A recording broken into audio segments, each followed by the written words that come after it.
I'm Marianne Oakes. I'm a complex abdomen specialist at Regents Hospital in St. Paul, and this is episode number 3 of Fistula Fun Fridays from my basement.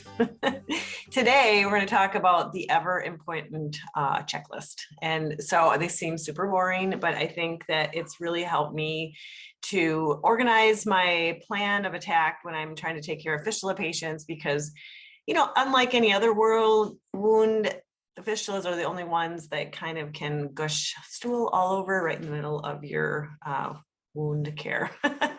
So in an effort to help other folks that take care of fistulas, I hope you enjoy this today. And remember, if you want to subscribe to this Fistula Fun tribe, you have to hit the subscribe button, and then you can be part of our team.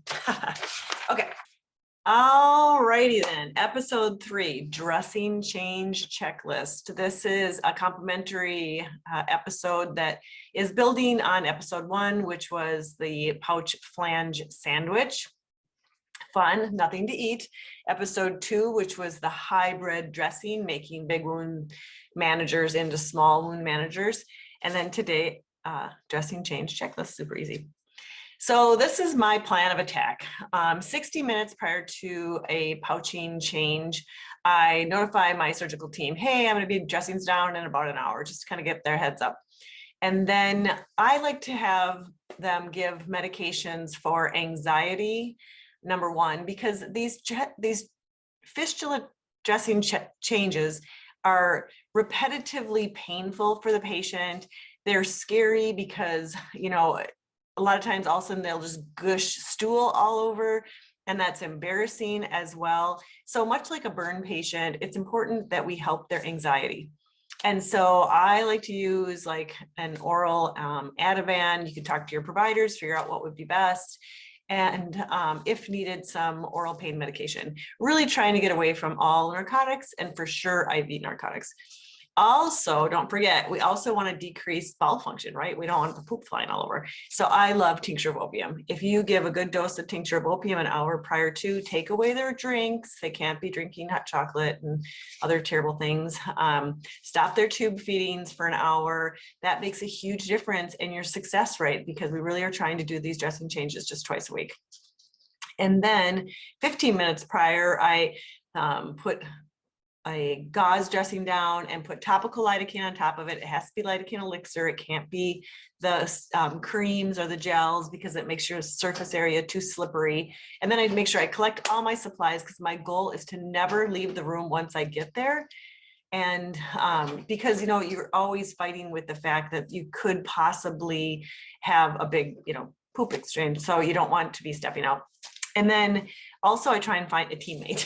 I always try and talk someone into coming and helping me if they can, or at least the patient. I'll hand them the suction, the patient, or a family member the suction, that kind of thing. And then remember to take photos when you're done. And the photos when you're done is not just to have fun, it's also to remind you the next time where your failure points were, if you had any failure points. So here's some just examples of how I set up tables for different patients. And now we're going to do a dressing checklist setup. Easy for me to say.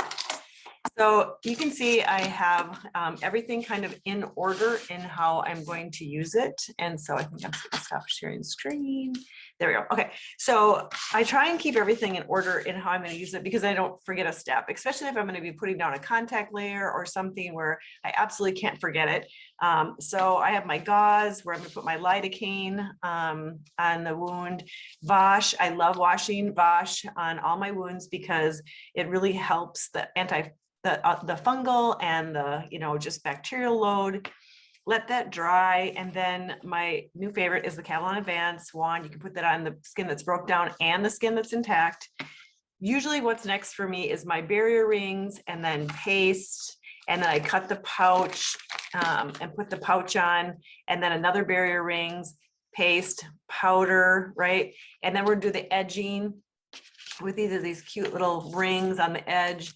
And then the last thing is I like to write directions to the nurses on the lid, you know, like change Acrylics once a shift, or, you know, open from the top or whatever. So I always like to have a marker. Oh, and also to write down like sizes of wounds and stuff like that. So that's my dressing change checklist and how I set up for a dressing change. Have a grand day, and thanks for joining us at Fistula Fun on Fridays.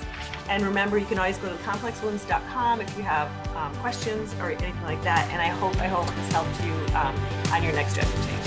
Have a good day.